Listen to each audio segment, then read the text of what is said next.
Hello, Andy Serber, Rock House Music Alliance. I'm real excited about today's episode, and you all know his name. The man is here, Mr. Rye Davis. Hi, y'all. How's your mom and them? Pleasure to be here, man. Yeah, man. Glad you could make it. Glad to have you here. Going to play some music and talk about some music and just whatever else. Yeah, the whole 9 yards. Yeah, we can do talk it about all. whatever you want to. Yeah, jump into it. Yeah. We might solve a problem or two here today. You Yeah, reckon? we could cause some, too. That's a good point. That's a good point. Well, I guess let's start off. What got you into music, and what was the motivating factor that got you interested in music and kind of going that direction? Well, I've always loved music, been drawn to it since I was a kid. I didn't start making music until I was in my 20s. I'd never picked up a guitar, written a song or anything, but my dad was a big country music fan. He really loved like all the outlaw stuff. He's a huge Waylon Jennings fan and Bo Cephas fan and all those guys. And then I grew up in church. You know, I never really sang in the choir or anything. I did a little bit like with some youth stuff, but we were always singing. Mom always sang. It's not a musical family by any means, but we always loved it. Yeah. And then what kind of got me career-wise, I was playing, I used to play minor league baseball. And long story short, I bought a guitar that was about this big when I was playing for the Phillies down in Clearwater, Florida. I walked over to the Guitar Center because they was having a sale. It was $89 for a little Mitchell guitar. Yeah. And I was living in the La Quinta Inn and Suites. Oh, a fine Yeah, facility. yeah. I was living there for, I don't know, 4 or 5 months, and I was just looking for something to do when we weren't on the field. And I bought that and took off just learning chords. And I knew a few chords, but I just started singing, man. Yeah. And the guys liked my stuff. Like I didn't know how to play anybody else's songs, so I just started writing my own songs with what sounded good with them chords, and that's where it started. So Really? Mom and Dad loved music, and then music's one of those things where people are they think they like music, you either really love it or you just think you do.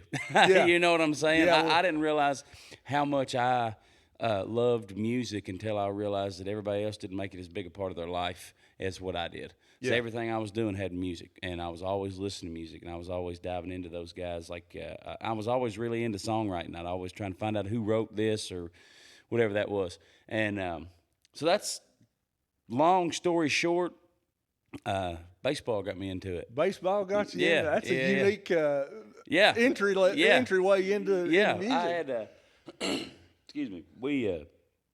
So I'd bought a guitar when I was in college.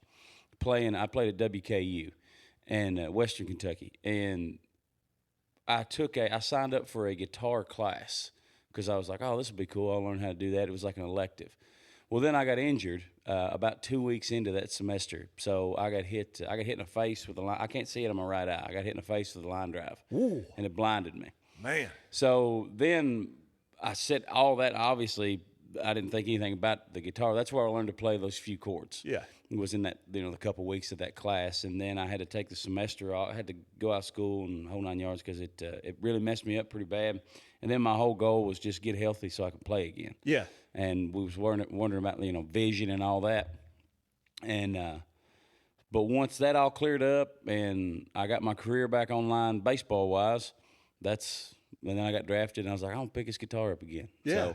So I was, let's see, that would have been, I'd never strummed a chord on a guitar or written a lyric to a song before I was early 20s, so probably 22.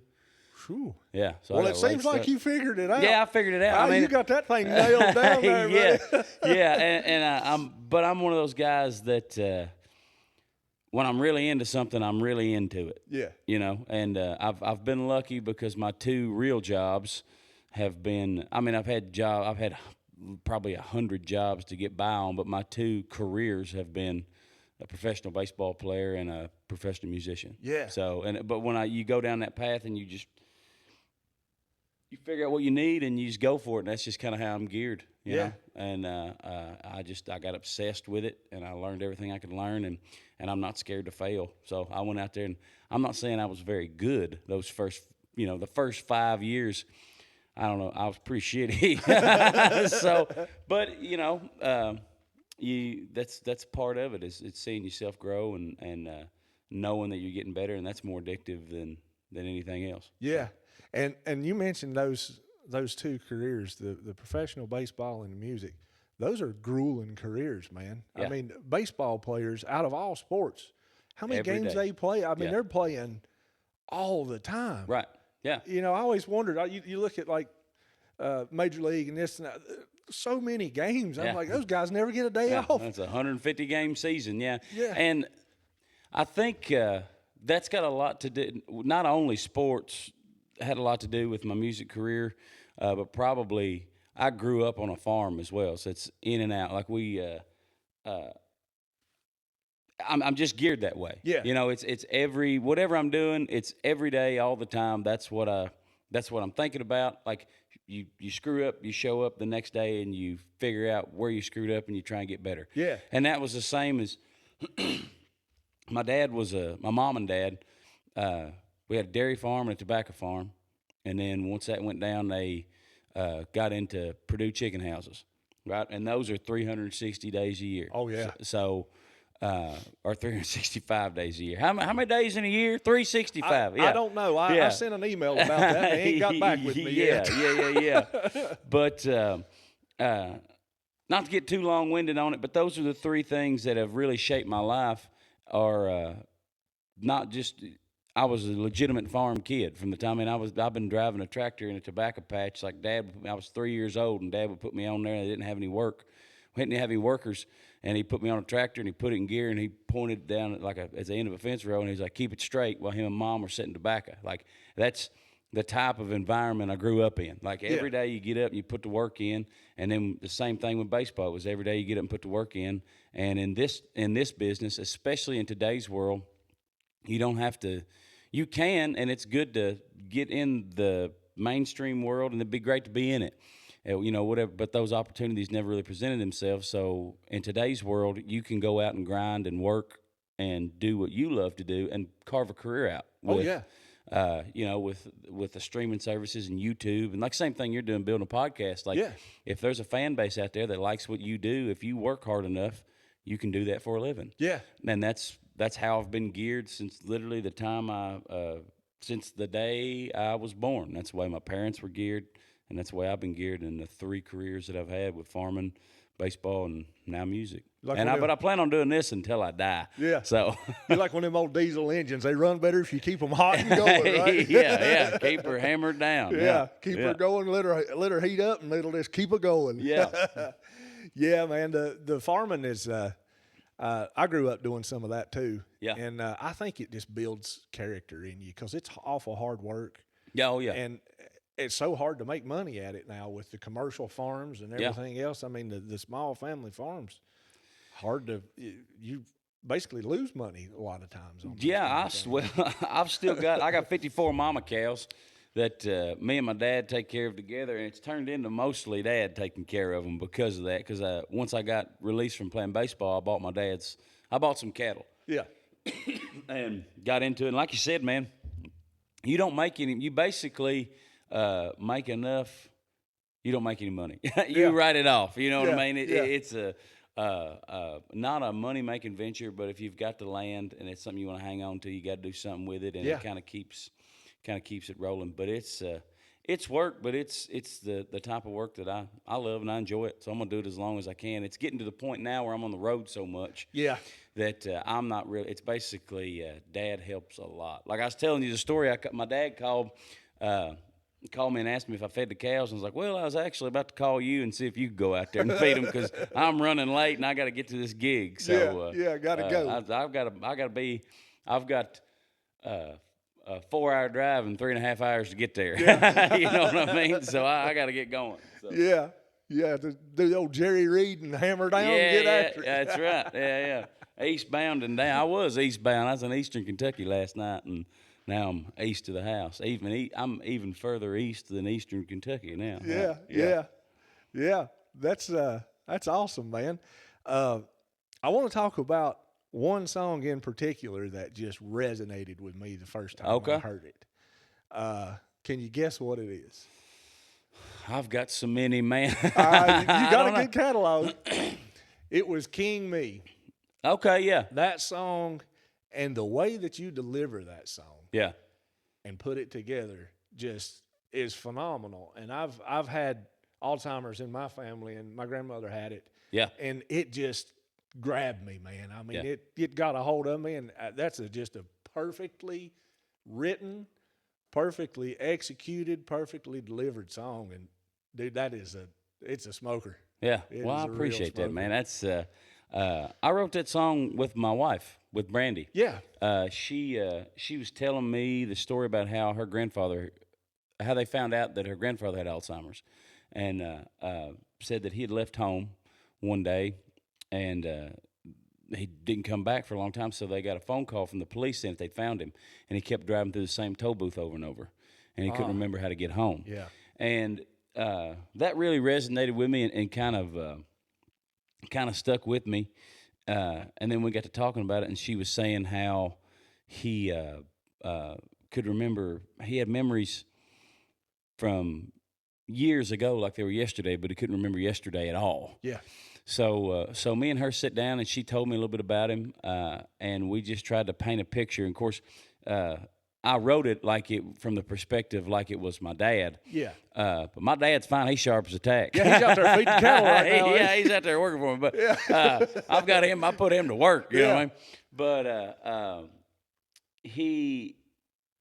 the things that she was saying about him, we sit down and we tried to paint that picture and just put him to make it relatable. You know? Yeah. So that was one that we knew we had a great song when we wrote it, and it didn't take us long. Like after we figured, like, oh, this is where we want to put him, this is how we want to go about it, and I didn't have that ending until a lot of times the way that I write my songs is I'll have I'm a storyteller by nature anyway. Yeah.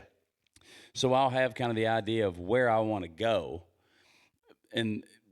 but I don't really, and then I'll tell a story leading to like that destination, you know, like now I can paint picture. I can, it's my canvas. Yeah.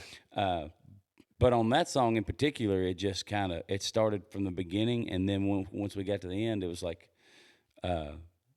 with the, remind me of your name. And it hit us too. Like, it was like we were writing and I was like, oh, could you please remind me of your name? And it was like, we both were like, whoa, that's heavy. Like, it's a perfect way to end it. And it's, some of those things are gifts, like you don't know where I don't know where some of these songs come from. They just, you wake up every day and you work at it and you try and chip away at it. And some of those things, they just come to you, So that was definitely a gift to us. But I appreciate that, man. I like that song too. Oh man, that one moved me, and there's layers to it. Mm-hmm. And it's something that you don't see in a lot of mainstream music today, where there's so much substance and meaning in the song. For me, that song tells the story of the person that has the condition. Yep. And it also alludes to how hard it is for the rest of the family. Mm-hmm. I mean, it's I don't remember how long it is, 3 minutes, 3-4 minutes. Yeah. And you tell so much. I just can't understand how you and Brandy were able to convey that much information in 3 or 4 minutes, man. Yeah. It's a masterpiece. Yeah. Well, thanks, man. Yeah, it's and we did try and have there were drafts to the song, so we got the story down, and then I kind of played through it once, and I mean, it just took us a day to write it, but after we kind of got through the first draft of it, then we tried to put little hidden things in there that would make it resonate even more. So like the jokes that he would tell that you've heard before, the line, great another doctor, like after I hand him a Dr. Pepper, you know what I mean? Yeah. And then, so we kind of worked that in there so that you kind of tell like he's there all the time with his dad, and his dad's doesn't realize he's saying the joke. And then the other line that I really liked, when you come back tomorrow, then I just might let you win. At the end of it, I tried to, I'm getting kind of deep and philosophical now, but I tried to incorporate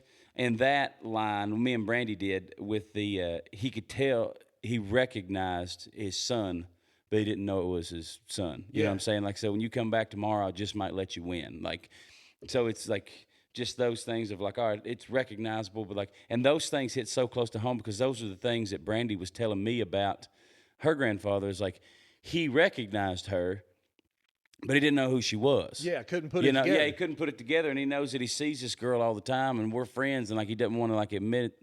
So like, that's a song that we are really proud of, and it's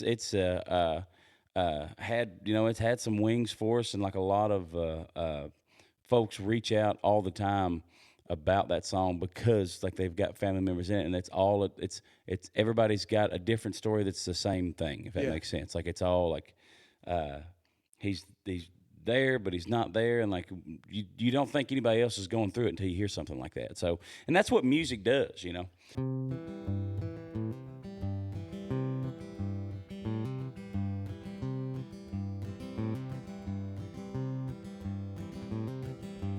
I stopped by my parents' house. Mama called today, and Dad broke out the checkers. It's his favorite game to play. When I walked in the kitchen while he set up the board and grabbed some Dr. Peppers from the refrigerator door. He said, "Great, another doctor while I and them his drink. But I've heard that joke before. It's the same one every week." Then he takes off on some story of an early memory. He pauses in the middle and then he says to me, "Well, I remember my first kiss, my first car, and my first fight. And I remember where I was on the day that Elvis died. How can a man recall all of these milestones, not remember where he puts his phone?"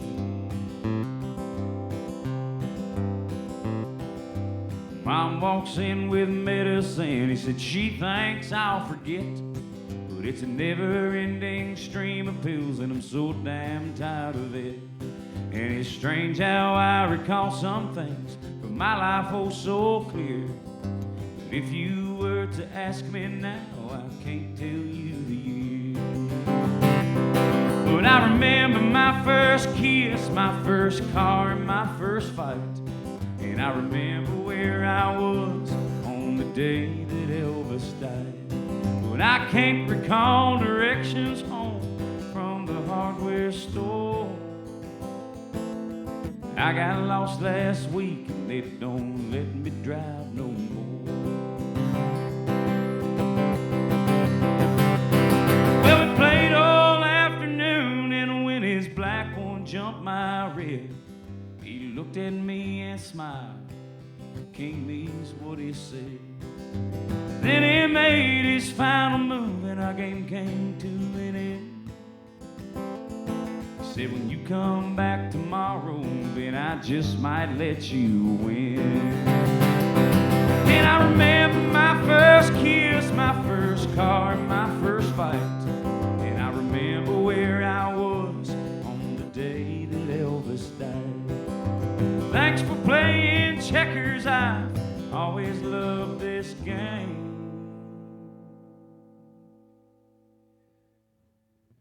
Could you please remind me of your name?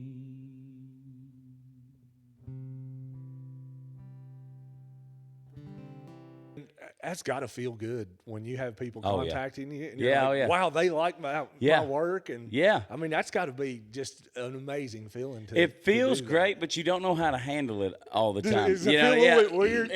I don't know if since I've gotten older, I'm in. This is like my 10th year doing it full time, you know, and since I've heard it before and kind of been through it some, then you kind of realize that all you can really do is just say thank you and you appreciate it. Yeah. But sometimes it'll catch you off guard, you know, like you'll just be like, you'll get done crushing a show and then somebody will come. When the thing about being a songwriter is if you write sad songs, is you got to realize that people are going to tell you sad shit. Yeah. You know what I mean? And at first I was like, man, that kind of pulls me down. But the more you get into it, the more you realize like that was some sort of closure for them. Yeah. Like you're giving something to them. You know, when you write a great song, and there's all kinds of different songwriting out there. There's all kinds of like, there's the party songs. There's like, well, we're trying to write a hit, or we're trying to do this, and then there's kind of what I do and what me and my wife do, and what I try and do for me as an artist is you try and write something that really means something.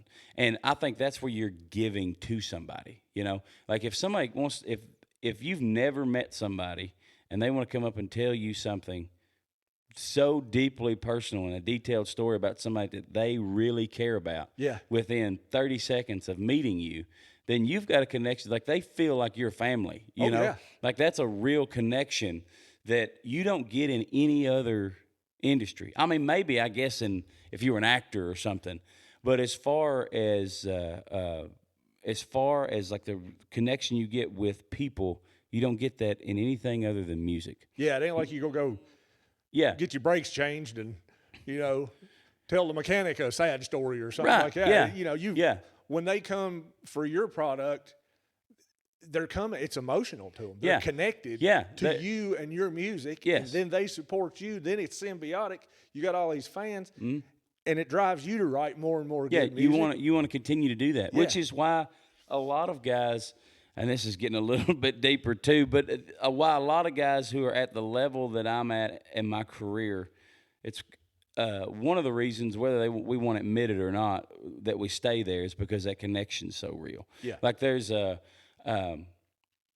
if you look at guys who take off early in their career, like they get like a viral video or something like that of like a silly song or or something that's a great song that it's just like a party thing and people listen to, like you see those career trajectories, like it may take off, but they don't really have anything that has any substance, and it's all about money and putting on a bigger show, and like there's a place for that in music. You know what I mean? Like let's go party, let's have a big frat party at an arena somewhere. That's great.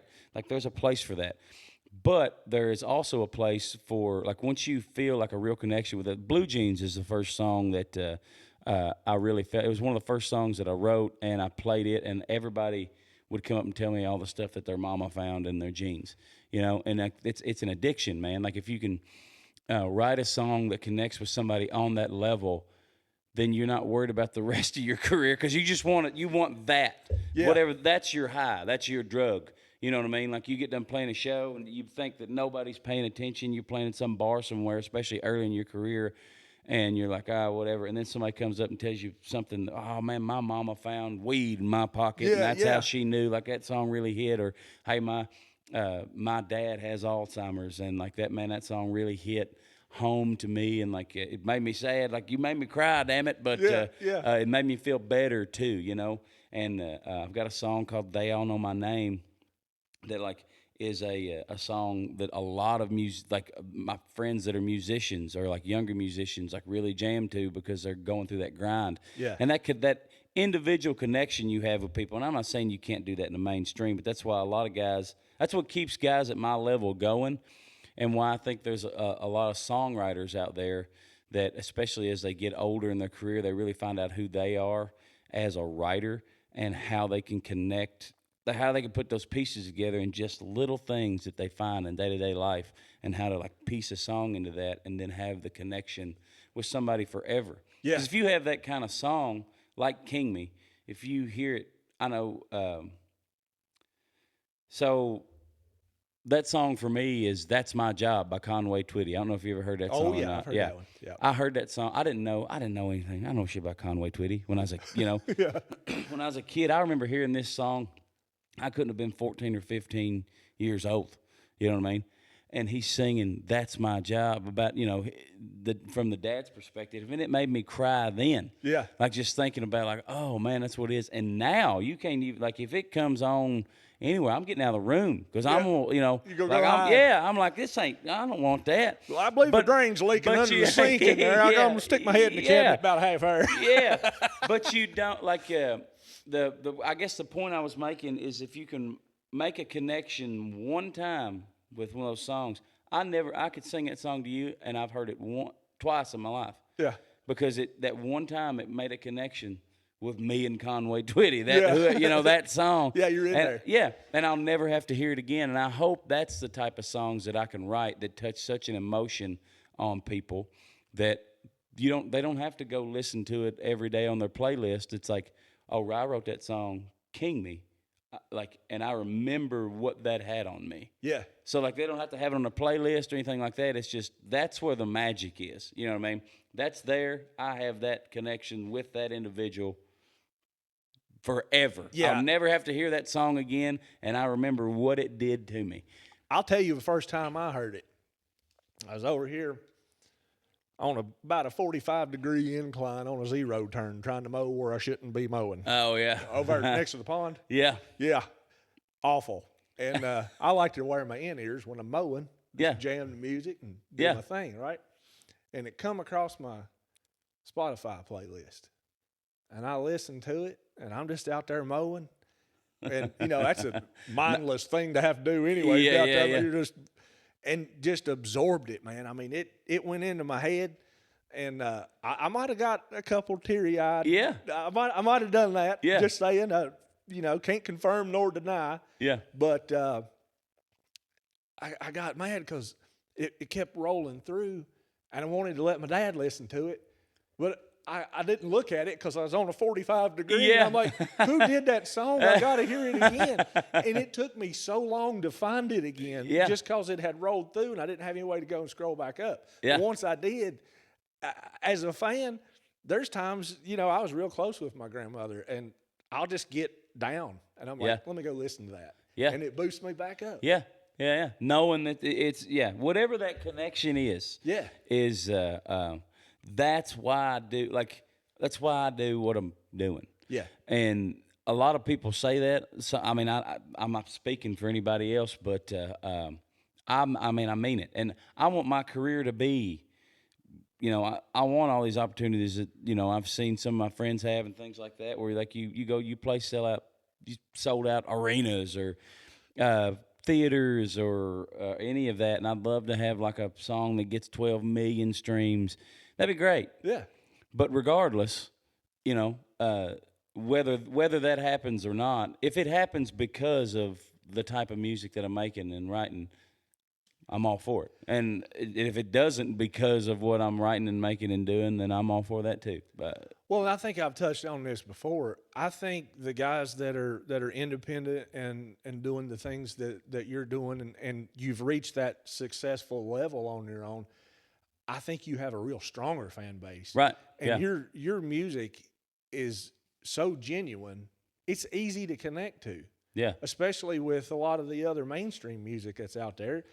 It's just background noise. Yeah. You can't, when I hear a song and it makes me feel a certain way, that's powerful. You know, that's, and, I've not had a chance to come to one of your live shows, but I'm going to. Yeah, come on, man. I mean, you've got songs, you can take me down from putting my sunglasses on to hide a little tear to jumping up and down and a hooping and a hollering and carrying on. Yeah. And that's entertainment at its finest. It's a roller coaster I appreciate ride, that. man. Yeah. And just listening through your playlist, and we're gonna get to play some music here later and stuff, which is cool. But I've noticed that you've got a product that kind of fits every mood, and it's all got substance, and there's a reason for it. It's not just, oh, here's a hook, let's sing it 35 times. Right. I can't stand that. I get bored. Yeah. I'm like, okay, cool. You wrote one good line. I heard it once. Okay, fine. Put two choruses. Fine. Love it. Yeah. All right. Don't need to hear it over and over and over. Yeah. And that's what I personally really appreciate. And I think a lot of other people appreciate that about your music. Oh, they absolutely. Yeah. It's great. It's there's in today's world you can do that, and it's a beautiful thing for artists that are doing kind of what I'm doing. Is you can go out and you can do whatever you do, especially in the kind of the underground country market. Is if you got the songs and you want to go out and you want to work and you want to play them, you can make a living, and it's a good one, and you get to make a living making a connection with people singing about stuff that means a lot to you. Yeah. So it's wonderful. And I think we're fortunate to have the avenue with the streaming services. Now Yeah. we don't make a lot of money off of streaming. I've had 2 singles out for about 3 years now, and I might have made $20 on Yeah, them. yeah. Ain't nobody wants to listen to me get up there and beller. That's why they put me behind drums. Yeah. But I enjoy it and I like it, and it's therapeutic for me to write a song. Yeah. Because it helps me kind of handle if I got something that I can't put together or say, just talking. Yeah. I'll find a way to put it in a song. Yeah, And, absolutely. And it's a little easier for me to do that Yeah. for some reason. I don't know why. Yeah, and I'm all about, I don't know if I should say it as an artist or not, because I know, the whole money side of things, you think, well, you need to get paid more for your streams and stuff like this. But it's, in my opinion, man, with where I'm at, it's grown my career. You know what I mean? Like just having that opportunity there's no gatekeeper. Yeah. If you got a song and you want the world to hear it, you can put it out there and they can hear it. Yeah, and I think we're getting a lot better music that way. Yeah, I do too. Because of it. Yeah, the mainstream is going to be what the mainstream is. Period. Yeah. Like it always has been, it always will be. There's a place for that.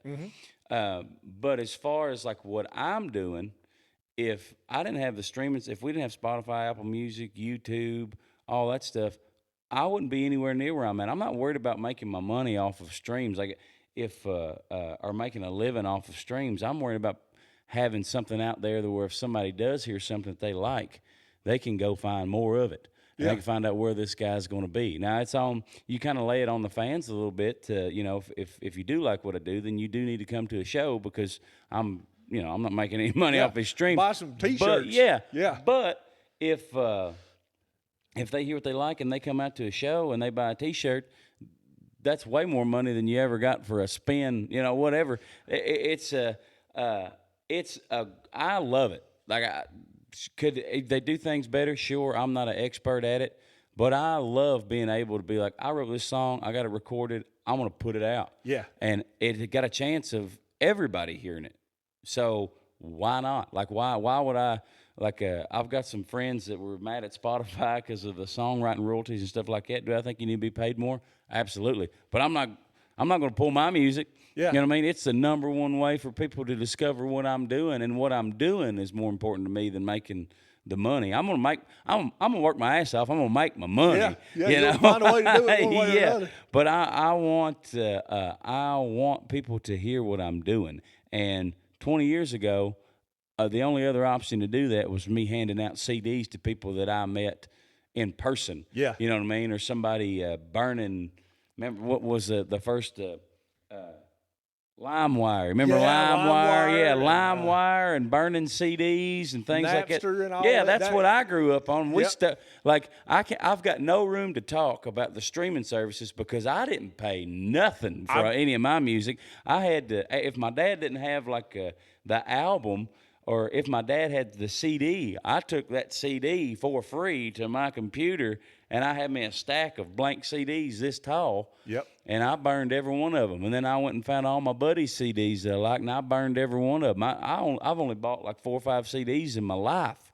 So I got no room to talk about, Spotify, and it's like all the things not paying out, streaming and stuff, because I stole every damn piece of music I ever had. I did the same. You know what I mean? I'm guilty of it. I had a binder that was this tall. I remember of those. Burnt CDs that I either stole offline or burned off my buddies. But my music, like I've been to all those people's shows. You know what I mean? I know all of their songs, and isn't that what's important? Like you need to. Like I don't think you should. You should get paid. Like I've You can't do it for free, right? You can't do it for. You There's can't no do way. it for free. Yeah. But the guys I think that are upset about and you should the songwriters should be paid more, and I'm all about them getting their cut, and I hope we're moving that direction. But I'm not the guy to say like I'm just not going to use it because we're not doing that. Like people can still discover your music. Yeah. That's the number one thing. Like this is there's a give and take here, Yeah. you know, because otherwise I wouldn't be sitting here with you today. Yeah. If it was the other thing, because I'm not the guy that's going to sit out there and hand out. The only places that I'd be able to hand out CDs would be the places that I'm already playing anywhere around local. Yeah. You know, and So- I don't have the wherewithal to go out and like do all that stuff. So with streaming and YouTube and all that, like somebody can be like, you could be listening on your lawnmower. Yeah. And it run across your thing. And if I was pissed off because I wasn't getting my extra 30 cents, I'd have you'd never heard never that heard song. it. You'd have never heard of me. So like there's a give and take, and I do think that it's going the right direction. But as long as I mean, if they didn't pay me a dang thing, I'd put it out there. Yeah. You know, I'd put every song I recorded out there because I want people to hear my music. Yeah. You And know. I'm the same way. I had to work a full-time job to support my farming and music habits. Yeah. You know? It's like- yeah. That's what I'm doing over here. Yeah. And I love it. I'll tell you one thing I do miss, though. Do you remember this? Back when we had the cassettes and the CDs, the insert used to have Yeah. the lyrics in it. Yeah. I miss that. Yeah. I know we got YouTube lyric videos and all that stuff, but there was something about just holding that thing. Having the whole The physical having the- piece. or waiting for the album to come out, like Yeah. when you'd actually have to go buy it, get yours. Yeah, I had to. My dad bought me a CCR CD. My first ever CD was Credence. Yeah. You know what I mean? He bought that. good one to start Yeah, with. yeah, that's a good one to start with. He had that, and it was that, a Waylon Jennings Greatest Hits, and then, believe it or not, I know it was a Garth Brooks live at in New York City, and that's where like the live sound kind of run all over me. Yeah, and I was like, oh man, this is cool, because it was like a double album, and like it had Garth on there with like a big apple on it, and it had every lyric and all that stuff on there, and like that's back when he was like bigger than life, and I got it at Walmart, and they put it in my Christmas stocking, them 3 albums, and I wore them. I literally wore them out. Yeah. And so that was, and then I found out that Garth and Waylon didn't get along or something. I don't know what that beef was. Oh, but yeah, Waylon didn't like yeah, Garth Waylon at didn't all. like Garth, but I didn't. But that's the other thing is, I don't care who likes who. You know what I mean? I like Waylon Jennings, I like Garth Brooks, and I like CCR. So you put them all in there, and that was my big influences there, and a lot of you can kind of hear it, you know. And then and I was big on Gary Allan later. I bought his. I guess that's probably the last CD that I bought was probably "Smoke Rings in the Dark" by Gary Allan. Yeah. And then I started burning away. As soon as I was able to drive and got my little Pioneer speaker system in there in that 87 S10, all I needed to do was fill up that visor, son. Yeah. That's what I had to do. Them was the days. Yeah, uh-huh. Man, that was cool. You know, you spoke about Garth and the Garth and Waylon thing. Might be a little bit controversial, but I'm gonna swing for it anyway. I swung away. Because I got a point that I want to make of something that I've noticed, and I'd like to get your perspective on it. But Brooks and Dunn were on Theo Vaughn's podcast the other day. Okay. And they were talking to him, and they were talking about their generation. Everybody kind of didn't like each other. They were competing with one another. Okay. What I'm seeing today, especially with the folks I interface with and a lot of the guys that you play shows with, everybody's helping everybody today. Yeah, And in the underground independent realm that you and Brandon and people operate in, it just seems like everybody's supportive of everybody. And that's awesome, number one. Yeah. But I don't know why it wasn't that way the whole time. Because you only had there was that gatekeeper thing we were talking about, which is another reason to go back to the streaming thing. Is like everybody can eat, you know, like you're not competing for radio play. You're not like there's more than, you know. Back then, I'm sure it was pretty competitive because you only get so many singles on. They're only taking so many singles on radio. They're only taking so many TV slots, whatever. And like you had to get in and kind of swoon and find out who did what, and this is how we're going to get our stuff up there. So I'd say it was way more competitive because you probably had guys behind you that were better than you, and you knew it. You know, like these like if you got somebody out playing a club scene or something back then, and you know they're up and coming, you ain't going to help them because you only get one chance to make it. Yeah. In today's world, there's probably some of that. I've never run into it, but it's probably just more of an ego thing than a business thing. Like if guys that you don't get along with or whatever. But as far as like making it in music, like in today's independent world, like talking about like me, Brandon, I know you're going to have Addison on here. Yep. So me, Brandon Martin, and Addison, like we run the same circuit. Yeah. There's no reason for me to do anything other than help these guys out. You know, first off, because I like them, we're doing the same thing. There's a little bit of a brotherhood in the independent musician thing. And if you like what somebody else is doing, you want to bring that music up. And it helps you too. Like if, what's that, rising tide raises all the ships. If Brandon goes somewhere and plays a badass venue with 200 people there that are there for the music, like he's not going to be like, I don't want anybody else to play there. You know, because that may just be the one venue. He could be like, hey, man, like, I got this great venue. And I'd be like, oh, you know what? I got this great venue down in Bowling Green or this great venue here. And, like, they had 50 people that loved it. Well, this one had 200 people that loved it. You get me in there and I'll get you in here. Oh, yeah. That's the only way to do it. If you're holding out, then if you're trying to, like, keep it all to yourself, you can't live like that. With where we are, you're either going to have to get along with the people because they're your coworkers. Yeah, they you know are. what I mean.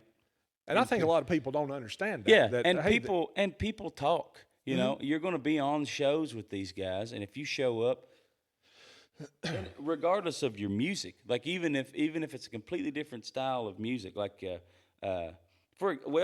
these guys, for example, these guys are called the Comancheros, and what they do, they do like heavy metal music with country. Okay. Yeah, like heavy and western. Yeah. And I'd never met those guys. It wasn't my I never would have thought to listen to those guys or anything. We went down to the North Springs Music Fest, and our paths, we play a lot of the same venues. And our paths had never crossed until that night. And we show up, and I've got my little girl with me, my wife, and these guys are heavy metal, like party animals, son. Yeah. Like, I mean, they hang off of stuff. It's a wild show, a fun show. At one point, he brought out like a samurai sword or something and was playing a sword and was playing I'm gonna have to check this out. you got to check the Comancheros. And if you, in my mind, like I'd heard about these guys, but I never would have been like, I'm gonna go watch the show. First off, because I'm busy and like I'm not a metal music guy. I'm a classic country storytelling guy. Yeah. I went and watched. I was on the same festival. They went on a couple slots after me. My little girl was there, head banging, doing the thing. She was loving it. And then I met those guys, and they were the sweetest, most down-to-earth men I've met in my life. They let my little girl play on her trailer and said hi, shook her hand. I talked with them for 20 minutes, and I was like, that's what it's about. Yeah. You know what I mean? So, now those guys, I'm like, anytime they're coming through my neck of the woods, if I need someone to play, I'm like, hey, man, I got this whatever here. And I'd sure be the same if I needed something going out there from Missouri or something. Yeah. And, like, we just had that conversation. It's like, oh, where have you guys been? Like, what's the place like? Like, people talk. Yeah. You know, in this industry. And it's always been very welcoming. For in my experience, everybody I've ever talked to has always been very welcoming to be like, hey, you come out this way, let me help you out. And I'm like, if you come my way, let me help you out. Yeah. And nobody has like the golden ticket, you know what I mean? Whereas, man, that was a long-winded way to get to the Brooks and Dunn thing. Back then, it seems like, I wasn't in the industry back then, but it seems like there were some folks with the golden ticket. Yeah. You know what I mean? There was if you do this for me, then I'll do this for you type thing. And outside of people just either liking or not liking each other in our industry, you help out because you want to be helped out, you know, and you help out because you like what somebody's doing. And you just, it really has turned into kind of a brotherhood. Like, do you know who Dallas Moore is? Yeah, I know Dallas Moore. Okay, Dallas, I was playing a gig at the Spillway, and like they give it in Bowling Green. And Dallas has been doing this he's an independent artist, been doing it for probably 30 years. Like just wide open, plays 300 shows a year. Like just a crazy amount of cooking shows. right there. Yeah, just a crazy amount of shows. And I was still working. I was working at a place called Bobcat of Bowling Green at the time. I was selling compact equipment, had my little farm. I just got released playing baseball, and I was kind of playing a few gigs out. And I really wanted to, like what we talked about earlier, I really wanted to just drop everything and go for it. Yeah. See what happened. I wasn't very good, and I talked to Dallas, and I opened the show for him. Robert at the Spillway let me open for Dallas. And after the show, I stayed and watched Dallas's host set, and I'm going up there, and he's a drinker, and he's got a voice about like this right here, and he talks kind of fast, you know what I mean? He's an entertainer. Yeah. And I go up and I said, Dallas, I said, I really don't know if I want to.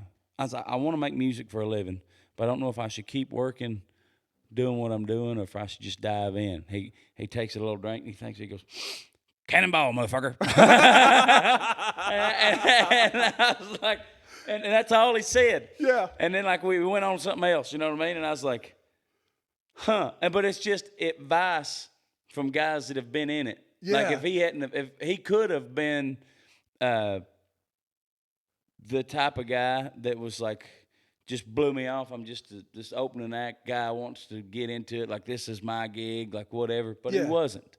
It was like, listen, man, Yeah. if you're going to be in it, you're going to have to be in it to win it. It was his way of saying, cannonball, go Yeah. for it. You know what I mean? There was no like, well, if you want to do this and it's hard, there was no animosity at all. It was like I was just a kid that wasn't worth a shit. Yeah. Wanting to talk to him, and he opened up. And it's been from that moment on, anytime I've ever need to know anything, I'll just ask. And people are like, yeah, come on, man.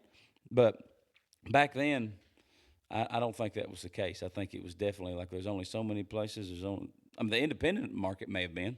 I don't know, but the radio game and the Brooks, and you get to like a Brooks and Dunn level or a Garth Brooks level or somebody like that, it's probably pretty. Yeah, I can Cutthroat. imagine that you're chasing numbers at that point, and if you ain't got the highest number, then you're missing out. But yeah, that's an interesting perspective, and I wanted to talk to you about that because, as a fan, I see these things, and I'm like, I try to get on and like and share all your stuff, everybody that I follow, and I try to make sure to share that information and get it out to more people. Yeah. But I see you guys working together, and I'm like, see, that's what we need to be doing the whole time. We're all doing the same thing. Yeah. Like you said, we're coworkers. Yeah. Yeah. And man, it's awesome to see that that's the way things are going. Yeah. And I guess you'd call it the culture of this music scene. Yeah, and especially in the type of music that we make as those guys that I just mentioned, and there's a ton more. That are out doing. If you're a songwriter, not even country artist, but just like an independent artist that bases you're going to play all these venues, and it's all kind of the same genre, mix-up type thing.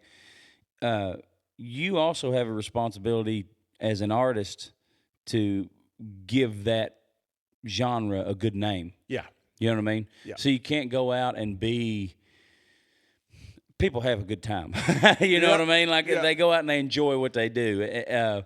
But you can't go out and be an asshole. Yeah. And you can't be an asshole not only to your coworkers, but you can't be an asshole to the venues or the fans or anything like that, because it's going to give the overall brand a bad name. It's going to give what you're doing a bad name. If you show up, let's say, and I'll use, let's just say Addison or Brandon or either one of those guys, because I play with those guys a lot. Yeah. If I go play a venue in wherever, like down the street here somewhere, and I'm a prick, you know what I mean? Yep. Like, and I'm playing this venue, and they've worked to promote it or whatever, and it's not quite the show that I think, and I'm just having a bad day, and I'm a prick. And so they treated me good, and like, what? This guy's an asshole. Oh hell, we got that Addison coming in next week. Golly.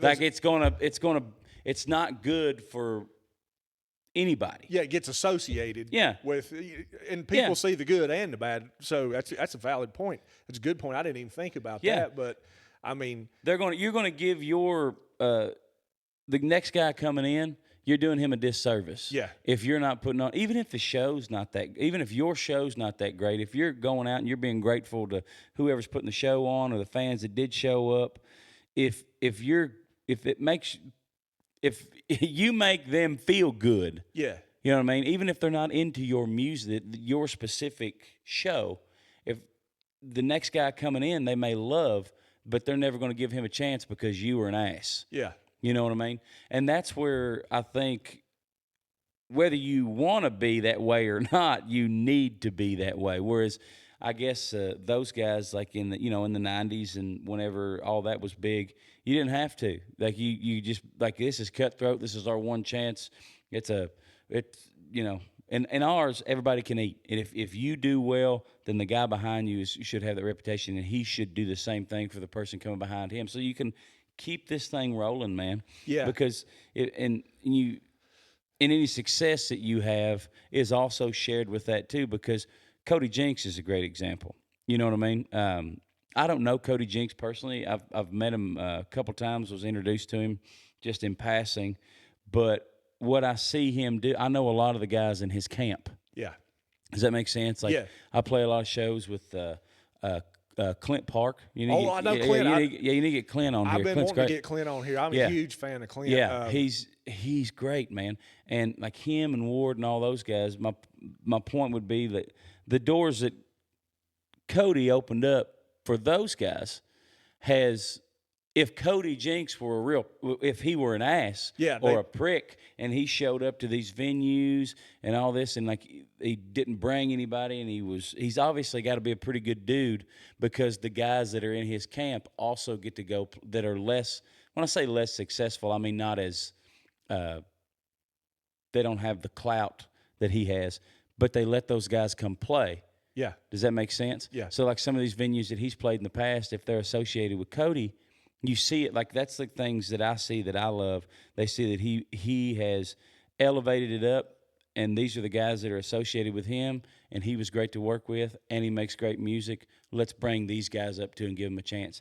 And like a lot of the venues that I've played with, and that has a, man, I'm getting long-winded here, but That's fine. that's what people want to hear. Yeah, that has a trickle effect for other artists, because I don't know, I'm not in the Cody Jinks camp, but I know Clint Park very well. We've played a bunch of shows together, and he's got me into venues and a fan base that me and him playing together that he got because Ward Davis got him doing it, and then Cody helped out Ward on some things, and then they're still touring together, and it's just such a trickle effect. And if those guys were terrible to work with and they didn't make good music, or if say they only made great music, they may get theirs, but the guys behind them are not going to get it because they weren't easy to work with. Does that make sense? Oh yeah. But if they're great to work with and they're good to they're great to their fans, like those fans also want whatever's next because the way that Cody made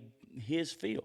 And that's just one example of how that works. But I'm a direct descendant kind of that, just if you want to look at it that way, just through Clint, who was through what we just talked about. Yeah, and I would assume that even the algorithm is starting to work that way. Oh, yeah. Because, I started off with Cody Jinks, found Ward Davis. Right. Ward led me to Clint.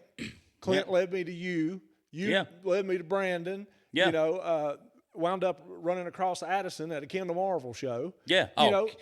Kendall's great. Yeah. Oh, yeah. Like all of these things just kind of pull together, and I'm so excited that it's happening, because it's going to make the thing that we all love elevate, and it's going to allow you guys to make more music, and all the fans can have more music to consume that way. We're in a movement right now that I think 50 years down the line, people are going to look back and say, wow, that was something really cool was happening there, which is why I try not to get too caught up in this, like the streaming thing or the money thing or like my not big enough show thing, because I think when you look back at like, let's say the outlaw movement. Yep. Back when, it was Willie and Waylon and those guys. Well, everybody, then that's how they discovered Billy Joe Shaver. You know what I mean? Like, just that whole thing, and Christopherson, and like all these great writers that I think people will look back on, and say, oh, this is another one of those movements because of like all this streaming and like guys pulling together. I just keep on burping this microphone because of guys pulling together and helping each other out. I really like the way that that's happening, and I think you nailed it right there. I think this is going to be looked back on as a movement Yeah. of And I think it's just getting artists. started. Yeah. You know, it's just now getting started. I think Cody was kind of the first. Let's go back. Okay, let's look at. So there was. I remember the first time I heard Metamodern Sounds and Country Music by Sturgill. Yep. It was the first time I'd heard an album in a long time where I was like, whoa, this is like something cool and something different. Yeah. And then I remember we were driving to Billings, Montana. I think these albums come out with like the same year, right? We were driving to Billings, Montana, and everybody was talking about this guy, Chris Stapleton, right? And I listened, I just put my phone on, like shuffle. I had like this little, I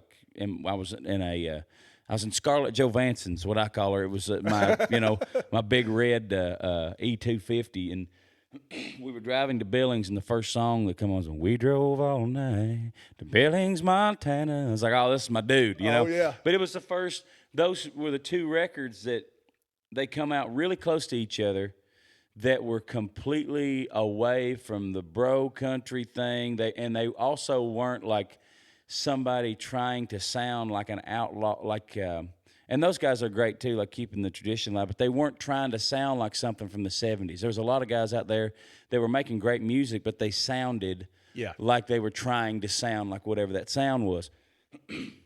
And those two albums come out, and it's like, oh, there's something happening. Yeah. Because they were super popular, and not only that, they had great songs. They had they were great recordings. People dug them. Oh, yeah. And since those two albums have come out, like they come out pretty close together in my mind. Since those two albums come out, it's like then I started hearing about Cody Jinks. You know what I mean? And he was out there grinding it forever. And like it's just been, you can see it growing with not independent artists, but like just the real growing. And all of those guys, all three of those guys have been helping out the people below them, or not even helping them out. Those guys, some of those guys that are writing these songs, like Kendall, with Stapleton, and like Jamie Johnson, he's got all these Stapleton cuts and things like that, and it's. And now Kendall's out doing his thing, and Kendall's helping out. He's got that honky tonk experience. He's helping out all these artists that mainstream was trying. They weren't trying to kill. They weren't out to get it or anything, but they were just pushing whatever was popular. Yeah. And now you've got guys that are taking, like those two albums come out, and then Jinx started showing up, and then like you start looking at the guys that wrote some of these songs and some of the guys that have been playing shows with these guys. And it's only been within like an 8 or 10 year period. And I think over the span of 15 to 20 years, you're going to have some great music come out of this era. It already has. Yeah. That you're going to look back on 20, 30, 40 years from now and be like, God, the way that we look at like the 60s and 70s, I think like our kids are going to look back and be like, man, that Traveler album, or man, that Metamodern Sounds, or man, all that Cody Jinks stuff, like who wrote this? Oh, Kendall Marvel, and he had a connection here, and then you just it'll consume you. Yeah. Like you can go down a rabbit hole and listen to music, 20 years worth of music, that I think that era is just now starting. And it's starting to have it's starting to have an effect on some mainstream stuff. I know Zach Top has got like he's a very traditional, sounds like the 90s, sounds like the radio. You know what I mean? Sounds like radio. Yeah. Sounds like 90s country, and even guys like Cody Johnson who've been banging around for a while and like doing their own thing. It's gotten back into mainstream, which may make it super cool because maybe the mainstream's going to start diving into what was happening there. Yeah. Like even guys like, I mean, you start throwing Billy Strings. Yeah, Like it's like a bluegrass. Like we're living in a era of music where people are truly being creative because they have outlets that they can put the music out there.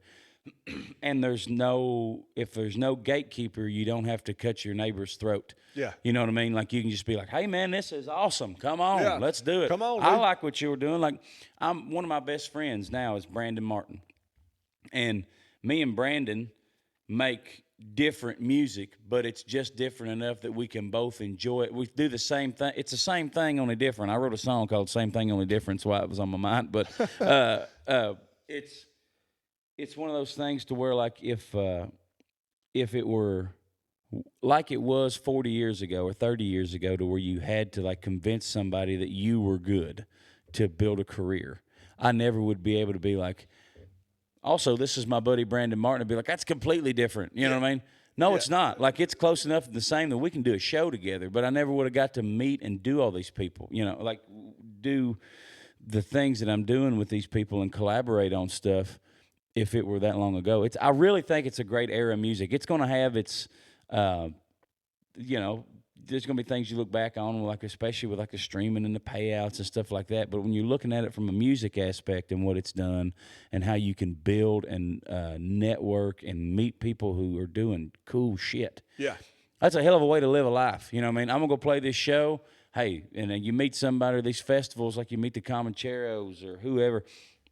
I was like, golly, these guys are doing cool shit. Yeah. Like, I want to do that, Yeah. and it'll have influence on you, and hopefully you have influence on them, and you can be creative. Like, just those little sparks that started 8 or 10 years ago that has turned into what it is, And the quality's just getting better. Better and better. I and can't better. imagine your catalog getting any better, but I know it's going to. Yeah. I know, guarantee. Hopefully, that it's going to. It does until I'm Willie Nelson. You know what I mean? Like, that dude's probably put out 150 albums. He just puts it out, you know. And that's why he's so great. It's because it's there. You know what I mean? And just like building a catalog and being able to draw influence off other guys who are at your level that are doing cool shit. Yeah. And it's like, I kind of want to give that a try with my own spin on it. You know what I mean? Like, with the guys that are just going out. Brent Cobb's another example. I don't know if you know who Brent is, but Brent's a great songwriter, and he's out kind of doing like he's got his own country.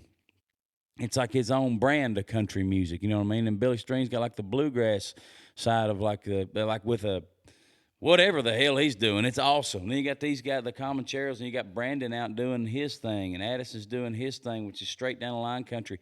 But we're all in the same deal. It's not like we're all competing to be like, well, we got to get us a big radio hit, so this is what we're going to do. We're going to, Yeah. You don't have to do it. It's just different flavors. Yeah. Of the same Right. product. It's all ice cream. Yeah. yeah. Just You go. different Yeah. flavors Yeah. of the same ice cream. And when I go to a show, I want to see a little variety up there. I want to see a Chris Knight up there. I want to see. Which he's got his entirely own different thing. His songwriting is just very clear, concise, and pointed. Yeah. He doesn't put a lot of fluff in his songs. It's just there. Yeah. And I see a lot of that in your music. Like we talked about with King Me. I bet you I've went back and listened and heard lines that I didn't even pay attention to before. Right. Oh, and, yeah. And for me, that just enhances the experience. And when I have something that I'm that interested in and I'm associated with it, I become a bigger fan. I'm going to buy T-shirts. I'm going to come see your shows. Yeah. And it's just fantastic that we're like leveling up here with the quality of what what we're able to have. Yeah. Man, that's awesome. And I'm glad to see it happening and hoping that it keeps going this way. I think it will. Yeah. I mean, I don't see it slowing down anytime soon, especially the more you're able to, put your stuff out there, the more opportunities you got, the more people you're going to meet, and the more great music's going to come out. It's going to be some shitty music too, but you ain't got to listen to it. Yeah, I mean, I'm That's the putting thing. singles out right now. There's shitty music out there. Yeah, it's out there, believe me, yeah. I'll cover that in. You keep doing what you're doing. Yeah. Oh, man, I put out the first CD I put out. I'm glad I did not put that on. It was before I didn't really know how to put it out there. I just made a CD, you know what I mean? somebody showed me they had a copy of one of them the other day. I threw them. I bought 1,000 of them off CD Baby. You know what I mean? And Yeah. I give like 100 of them away, and I threw the other 900 away about 6 months ago. I was like, golly! I went back and listened to it, and I was like, man, somebody will come up on that at one point, and it's gonna be like, just don't put it on the internet. Yeah. Where's the camera? Don't put it on the internet. Don't.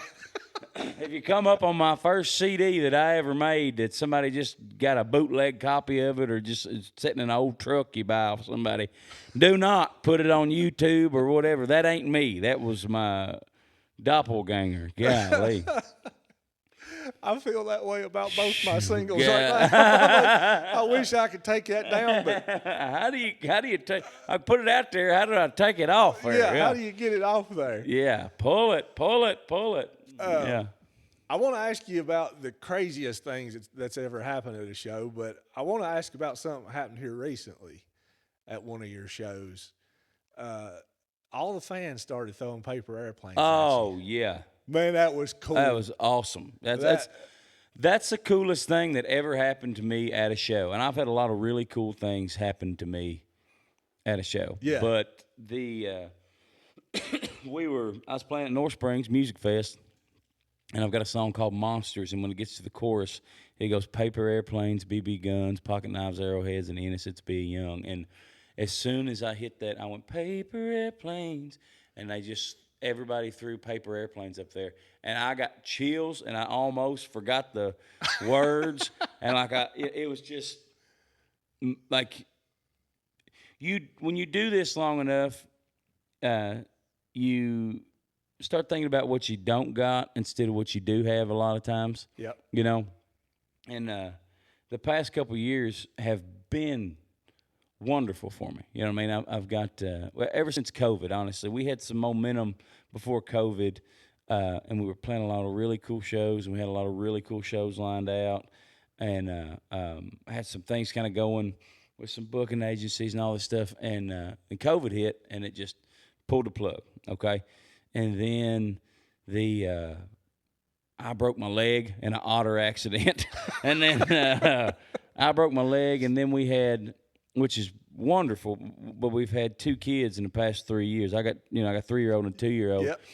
And then I'm out here trying to grind on this music, and I'm thinking more about well, if I could do this, I can make more money, or I could have better shows this way and this and that. And you start thinking that way for a year or so, and then you forget to be grateful for what you're doing. And like that connection we were talking about earlier. Yeah. You are just you just do this, and then you want to move on to whatever's next. I want whatever's next, and I want more of it. And then you get caught up in all that. And I was leading up to that festival, I'd been on the road hard. I'd taken my band out, plus I was doing 2 or 3 shows a week in Nashville, trying to get some things going. And when we showed up to the festival, it was just I was grateful to be there, but I've always been grateful. But there are moments like that happen, and you're like, oh. Life changing. Yeah, Just it's like they hear it. You know what I mean? Yeah. That's a connection, like the King Me connection you were talking about. But this is something like people can throw paper airplanes at me now forever at a show. You know what I mean? And it's just that's always going to be a moment to where nobody told me that was happening. And apparently they told my wife right before I went on stage, hey, with Monsters, I should have named the song Paper Airplane. I may rename it Paper Airplanes. But it's something that's always going to be a moment that's there. And when it happened, I was like, I felt whatever that connection is. And not to say I haven't felt it in a while, but you do. You go numb to it when it's what you do all the time, and you're always looking for whatever's next. You forget to be grateful for what you got. Yeah. And then you go play this show, and those are my people. You go down. Dustin puts on a great festival. I don't know if you've ever been down there. I've not had a chance to make it to that one yet. You got to go down. Dustin puts on a great festival, and all those people there have heard me before. They were fans, and I've never had that many fans from all over the country in one place. Yeah. And the folks that threw the airplanes, they were from Florida, and the Florida tribe, and I don't know, it was magic. And I hope that catches on. Every time I play Monsters at a venue like that, throw a damn paper airplane at me, because you have that moment where you're like, oh wow, like they really give a shit about this song. Like they love this. And the fact that that's probably that and another song called Sheep that I wrote for my daughter are my two favorite songs. Monsters and Sheep are, and that are currently are, and the fact that it was on my favorite song that I've written, and they connected to the point where we're going to physically do something to let him know that like we like it. Yeah, and man, I was throwing back. I didn't know what to do up there. You know what I mean? And I'm not a guy that doesn't know. I'm not a guy that ever doesn't know what to do. You know, and it just was out of the blue, and I had not chills, but like I don't know, just that feeling. Just like an overwhelming. Yeah, feeling. an overwhelmed. Like while I was singing, I was like, oh, whoa, and I haven't had that in a while. So that was, man, that was really cool.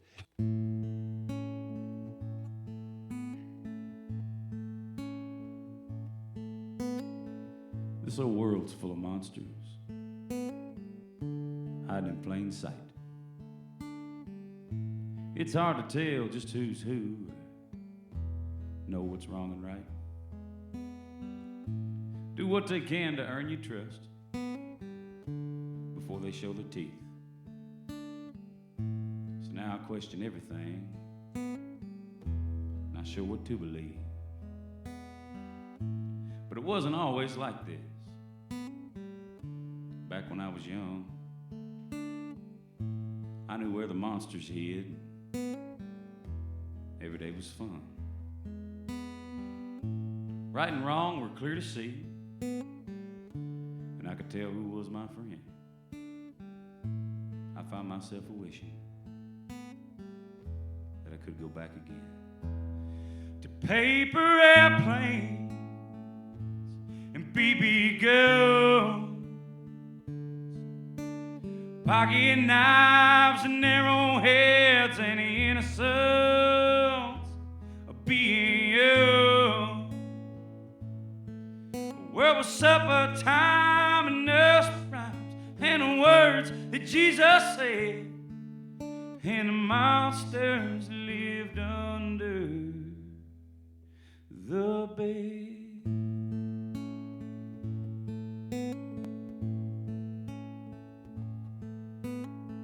Now it's politics and relationships, mortgages and wars. Sometimes feel like giving up, that it ain't worth fighting for. There's another generation, and they're coming after me. Gotta make the world they live in a better place to be. With paper airplanes and BB guns, pocket knives and arrowheads, and the innocence of being young. Where was supper time and nursery rhymes and the words that Jesus said, and the monsters lived under the bed? Paper airplanes and BB guns, pocket knives and arrowheads, and the innocence of being young. Where was supper time and nursery rhymes and the words that Jesus said, and the monsters lived under the bed? Where was supper time and nursery rhymes and the words that Jesus said, and the monsters lived under the bed?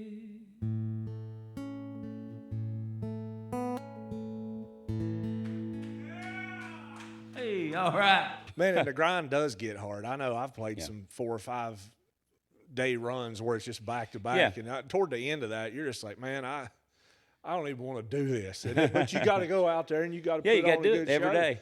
And that's hard. Do you ever have times where you're just like exhausted and you're like, man, I can't feel like I get there? Or do you? I always feel exhausted, but that's partly because I have a farm. I play 170 shows a year, and I've got 2 kids, 3 and 2. Yeah. So I'm always exhausted. Always exhausted. I've never gotten to the point to where like I didn't want to do it. Yeah. But there was a streak there, and it's been way better lately that I had to play cover gigs.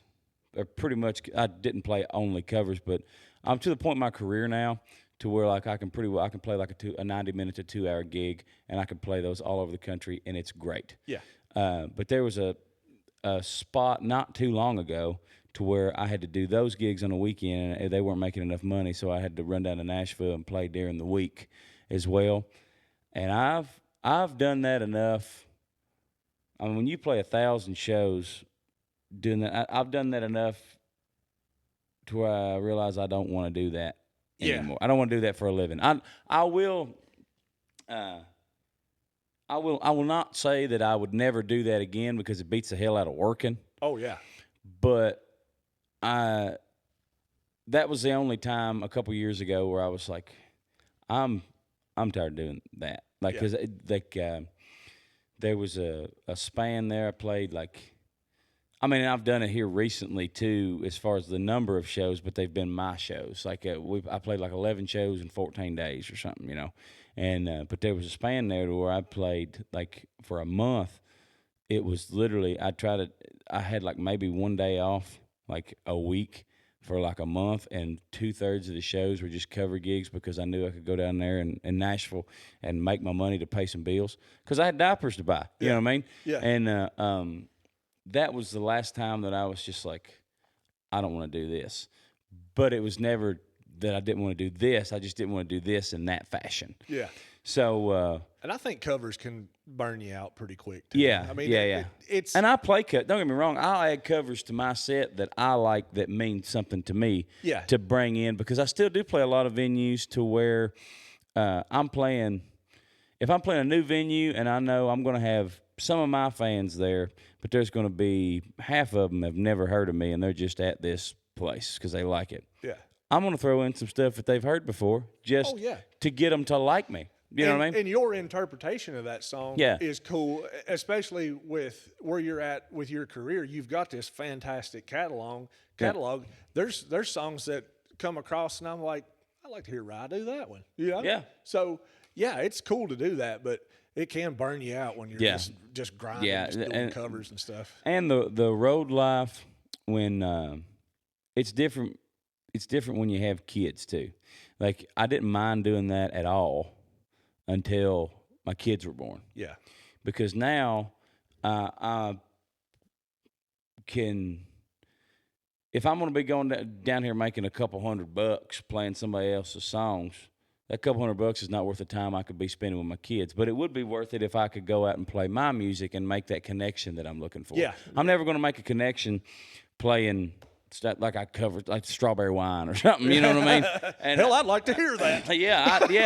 I cover that song. Like I do that one. I do the covers that I do in my set are songs that like I think are either great songs or like I remember where I were the first. I remember if I remember where I was the first time I heard a song, I'll cover it in my set. Like or if that song means a lot to me, like I'll play Country Boy Can't Survive. I'll play I play the Ride. I got a recording of the Ride.